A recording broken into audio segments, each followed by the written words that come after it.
Hello, big beautiful world. If you joined me on my flight earlier today up in Belgium, you would have heard me lamenting the fact that I couldn't get the Caudron C.430 working. I think I've ironed out all the kinks. We'll start her up and we'll see.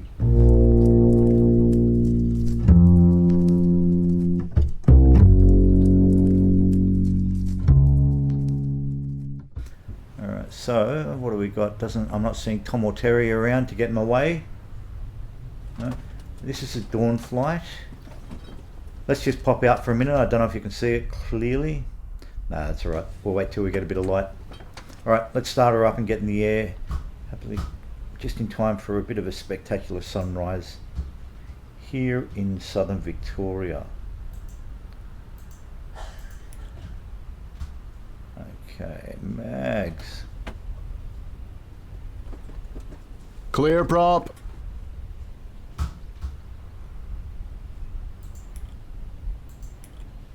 All right. Should be the run of it.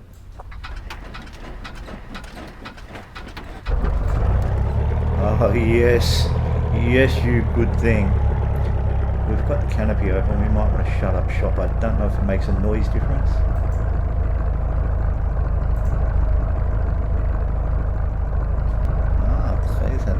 There we go, what's that? No, that's all good.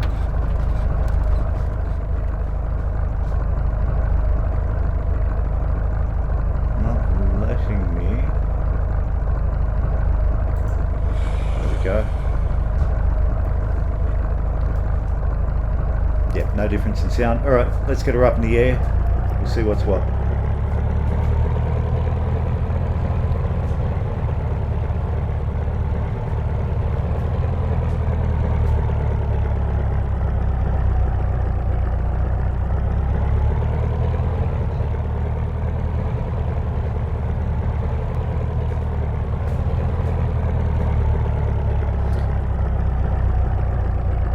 So yeah, I do believe many of the comments or criticisms levelled against this beastie were predominantly around the sound looping and sound of the stockers, the stock sound in use or whatever. I think it's a Cessna 170 or 172 or whatever. But look, the truth of it is I don't mind. And as for the repeated textures and so on and so forth, it's a cheap and cheerful job in its way, but it's also, I find, really lovely. It's just a joy to birdle about in. Spicy enough, unusual enough. I don't mind heading off the taxiway a bit. We are, after all, in a 1934 aircraft that had an oak skid, or an oak tailplane if oak landing skid if I recall. Support it. So we'll get her up the end here, we'll take off.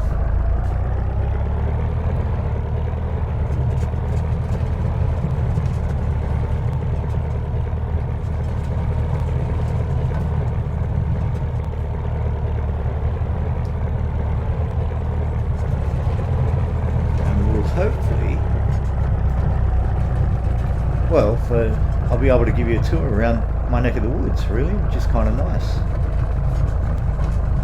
Let's get her over there, shall we?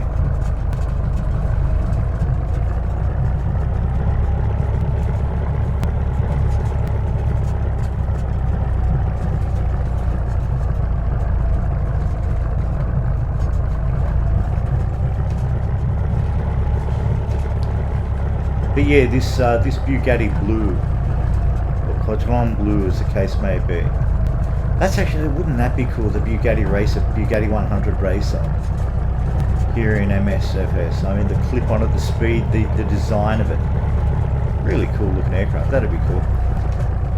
I like the paint job on this. That's why I tried to recreate it earlier in the Quickie, because the Quickie, the Rutang Q200 has something similar. Well, not too dissimilar anyway. But yeah, I believe this is the aircraft that the famous French aviatrix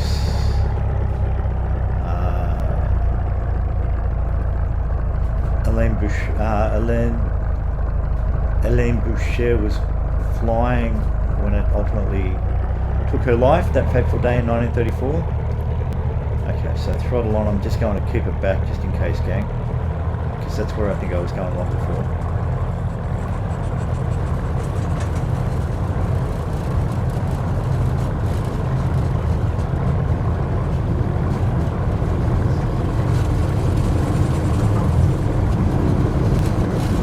You're going to get off the ground for me, Bubba?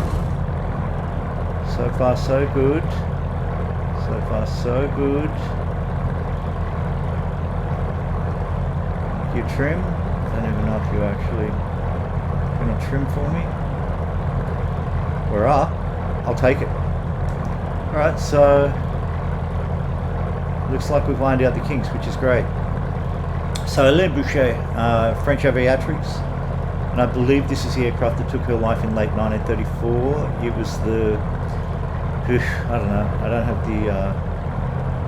the wiki pages or anything open. I think it was the Coupe Deutsche de la Meurthe race that she clipped. I think she clipped some woods just southwest of southwest of Versailles.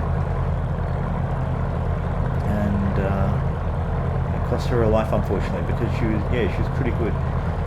Now you look at that period, and I don't know if any of you know of the Bugatti Queen. She actually, again, Hélène Nice, I think her name was. She used to race for a Touret Bugatti, and she was really good in the old 35B races and so on and so forth. Now, of course, the one thing we can't see, hopefully when the sun comes up a bit, I won't do a run. Down here, down those southern lights are southern lights are French's Island, Phillip Island, two major islands in this area called the Great Western Bay. I should know this, I'm a local. I think it's called the Great Western Bay, but perhaps I'm wrong. I'm often inclined to be wrong. Got some climb on. Really shouldn't have brought it up in the dawn. It's a daytime race of this thing.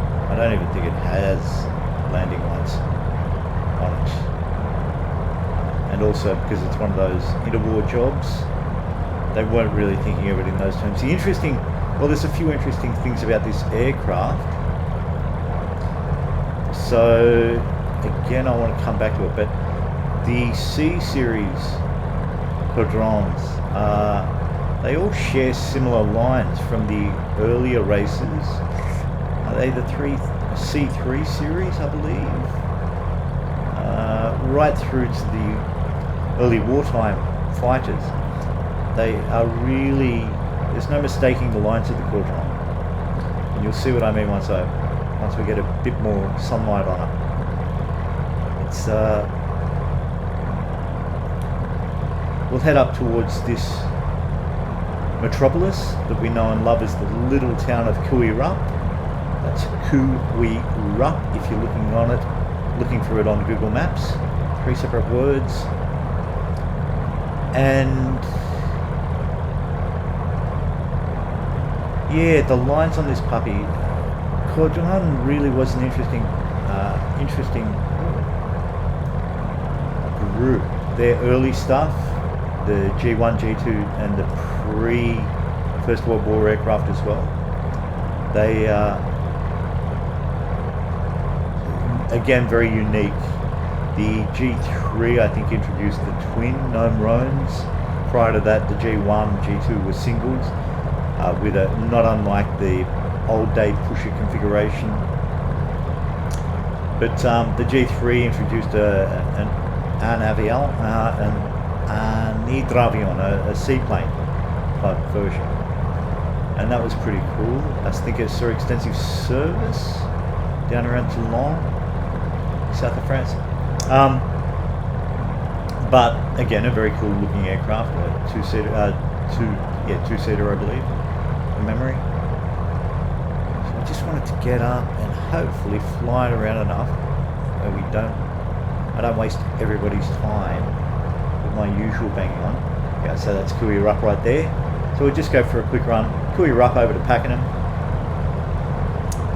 And then hopefully by the time we get back to Tooradin, we'll have a bit of sunlight and we can hop outside the plane and have a look at the lines. But there was this, funnily enough, this quite through a certain lens or to certain people, this two-seater looks quite cumbersome, and you would think, yeah, it was only a prototype, and to a certain extent that's true. I believe there are only a couple of these built. But so the greater lights you're seeing there is southern Melbourne, Dandenong, and right down to Mornington. And over in the background is Port Phillip Bay. But so what we're going to do is we're going to follow the lights. This is the Gippsland Freeway. And I believe that little trail leading to our north. So we're just coming back over the airfield shortly, Clint. But yeah, where was I going? Where was I going?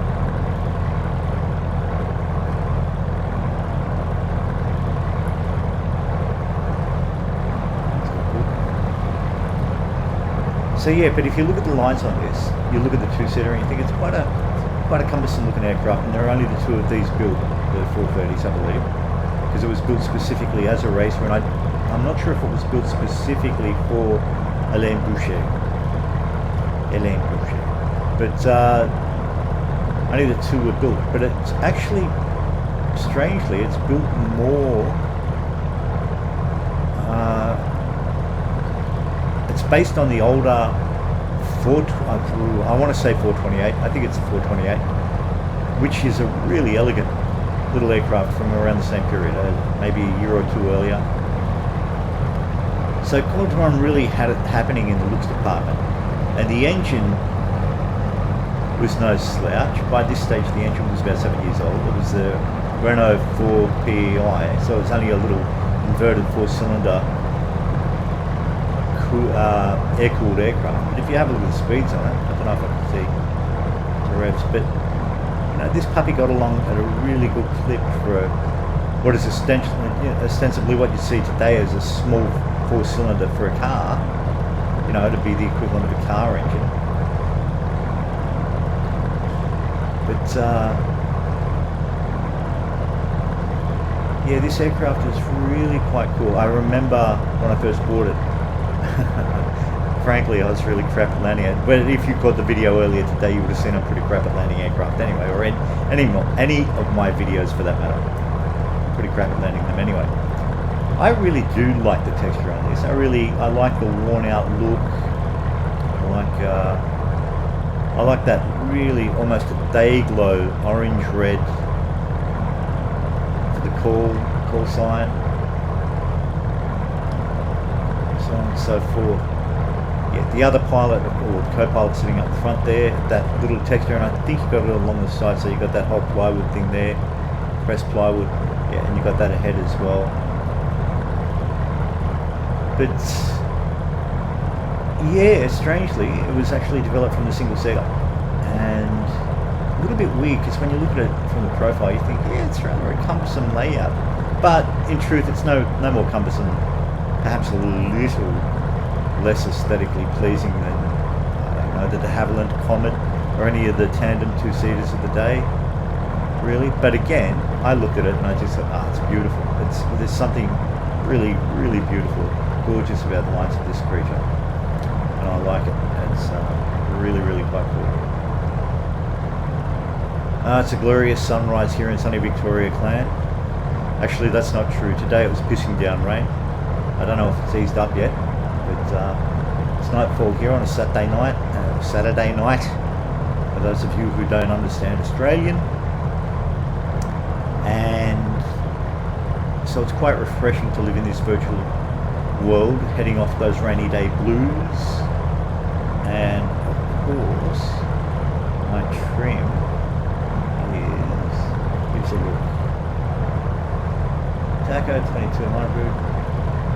Do we have a VS? Yeah, no, a variometer. What's our variometer doing? Yeah, I thought so. So it might throw me down. So There we go. Now wanting to throw me up. So I think trimming this critter is a bit of a fine art, or a bit of an exacting science. Just coming back off the throttle to see if I can go, off the stick to see if I can go hands free.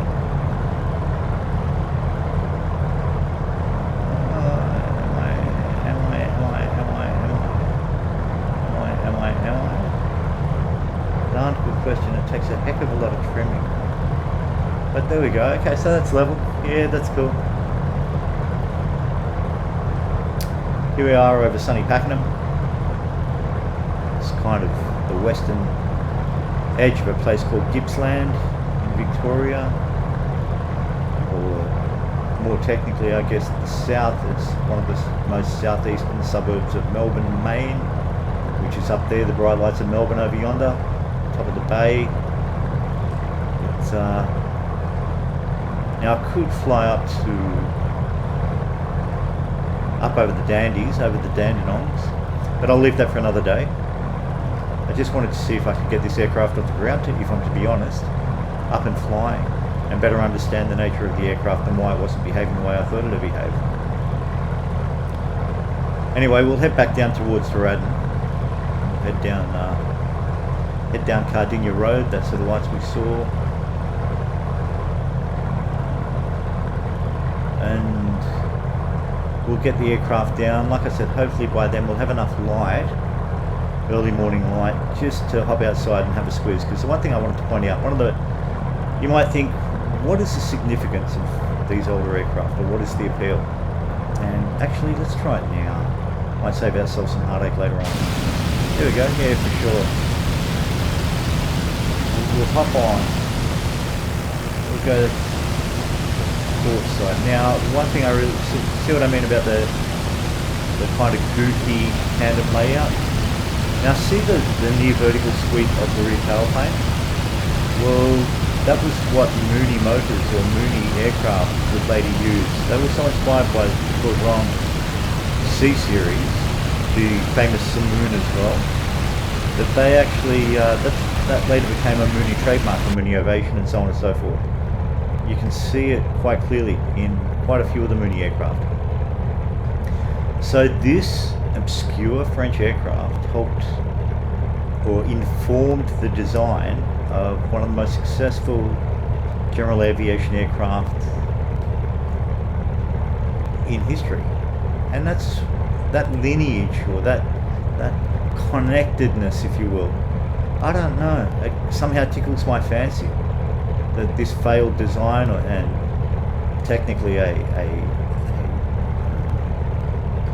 life taker, what they call in, I think, aviation parlance generally, a widowmaker of sorts, actually informed and helped one of the most successful general aviation designs. And I find that really cool. Now that I've bored your brains out with that, what else can I bore your brains out with? Well, not a lot. I've got to do reviews on quite a few, not reviews, but just flights, quite a few aircraft. I've still got the Boeing 247 to take up, and the GB1 and GBZ to take up. I don't think I've taken up, or at least recorded, the GB3 either, for that matter. And that's a joy. It's an insane aircraft, but they all are. The Spit and the Lightning, and some of the freeware stuff I've grabbed over time. The Edgeley Optica. So there's quite a few aircraft that I've got to take up yet here in Simland, and the ones on the horizon, I don't know if there is anything on the horizon aircraft wise. I know it's been a big release with the release of the BAE 146 and so on. What else have we seen? We've seen the Mad Dog, McDonnell Douglas, but they're not my cups of tea. Even if they are study level, they're just not my thing.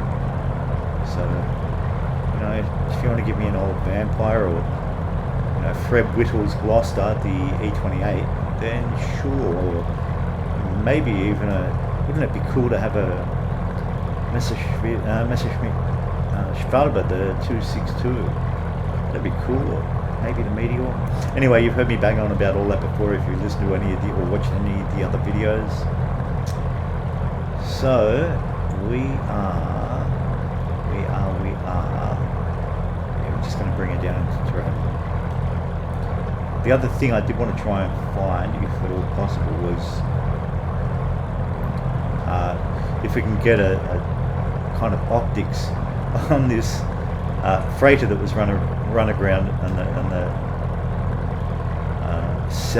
southeastern edge of Tooradin Airfield. I don't know if it's modelled. I don't think it will be. It's a bit of an ask, a bit too much to ask, I think. But it'd be funny if it was. It'd crack me up.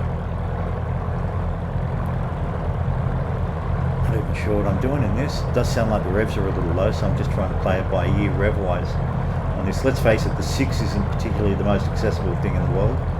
It's good enough. I don't even know if that's in knots or miles for the actual speed. RPM looks stockers.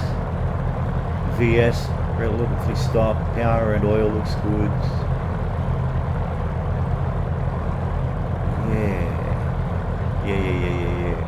It's a good day. So this stretch of land, or that first island you're seeing in front of us here, literally at about 12 o'clock, that's French Island. And further behind that, you've got the famous Phillip Island, where they have the famous bike race, annual bike race. And they have a really cool, if you're over down that way, Vietnam War Veteran Museum, or War Museum. It's well worth having a squiz at. They've got a Huey in there. They've actually got a couple of cool dioramas from memory. They've got some pretty decent stuff in there. That's airfield down here. Just going to fly over to make sure I don't get us lost. Clipping. What have we got? What have we got?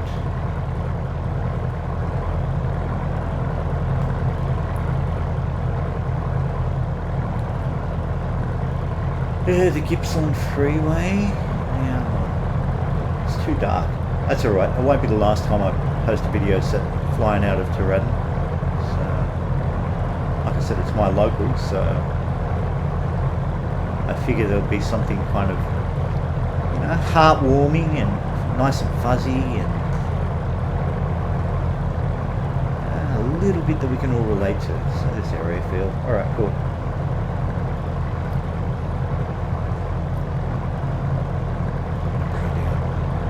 Head out, get a bit of speed on, we'll get it down.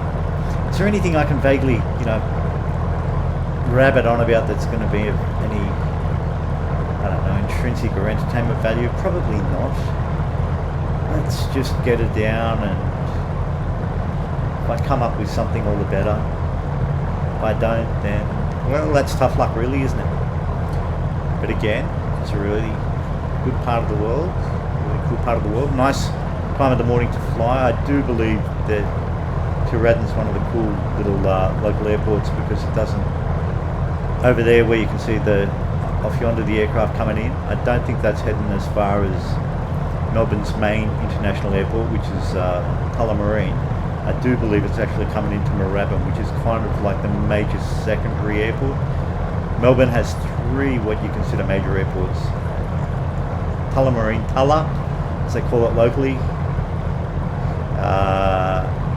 Essendon, I think that's still in use. I'm not sure what for, but again, that was a sort of major recreational secondary airport. And Moorabbin down on the southeast side, and Moorabbin's in heavy use. I think there are 3 or 4 strips on it. So for a GA airport, it does get a heck of a lot of use.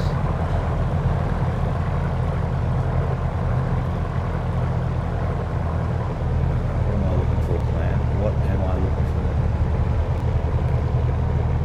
What's my speed looking like?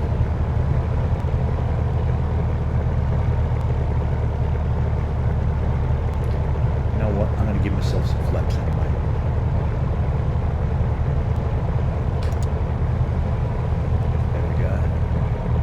Lift.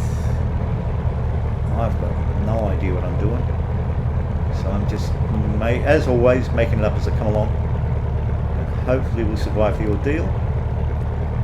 Who would do it? Who wouldn't do it, eh? Who'd be stupid enough to come up in the air with me in one of these puppies? Well, you are if you're watching this video, then clearly count yourself amongst the lucky ones.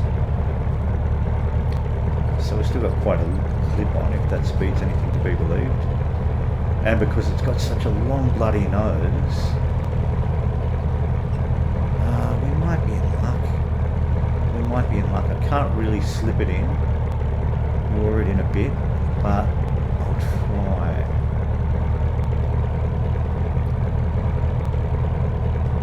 And hopefully won't take too much of the canopy off the trees.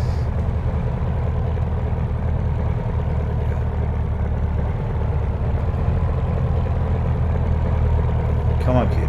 Come on, Bubba.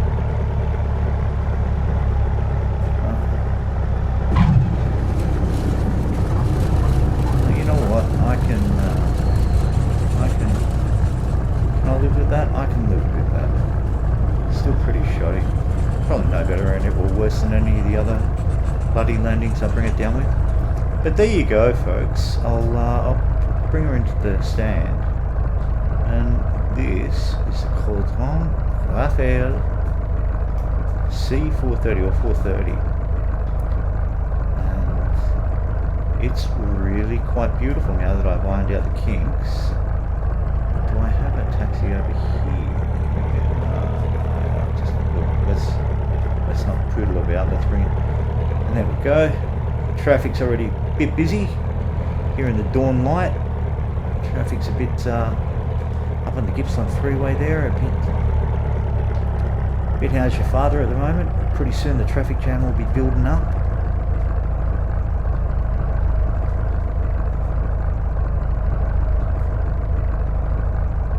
There's a tanker in, not doing anything too weird and wacky. That's unusual. And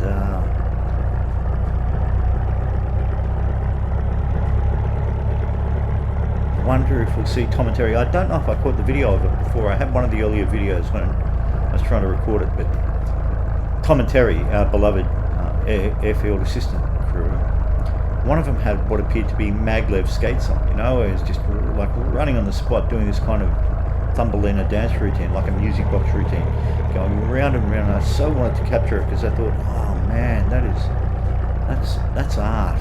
That is art right there. That's choreography at the highest order, you know. And frankly, it's on par with little things like the levitating bird dog that you saw here. Maybe if we pull back into the stand, we'll see a similar thing. No, it's unfair. It sounds like I'm sledging Microsoft or sledging the flight sim. I'm not, or I am, but I'm doing it with love. And who am I to judge? I mean, if you've been patient enough with me to sit through any of these videos, you know that I'm the last person who should be, you know, poking fun at anybody. See, I didn't even get my flaps up. I should have got them up the moment I'm in. Alright, gang, handbrake on. Let the mixture out. That's a one. Yeah. Get that pushed in, pull the mags off. All the way off, thank you. Shut the fuel cock off. Done. Alright, we'll hop out, have a quick squeeze. You can check out the lines again. And she really is a good looking aircraft. Might be, it's decidedly teal in this light. That could be, there we go. Do it. Oh, yes. The mystery of collision physics. Is it gonna, it's not even gonna, oh, it came out the other side. It's a beautiful thing. Almost as good as Tom and Terry doing their maglev dance. Are they anywhere? Yeah, no, they're just standing there now. They've gone all shy on us. Yeah, so there's that tailplane I was talking about earlier, and that lengthy cockpit. This thing is beautiful. Like I said, it's more towards a teal or a deeper blue, but that's probably because I've poodled about with the NVIDIA settings. Clan, we're off. I'll shut up now. I'll open the cockpit because that's also cool. Breathe in the morning air and bid you all a lovely day. Stay safe and stay sane, and I will catch up with you before long. Bye, clan.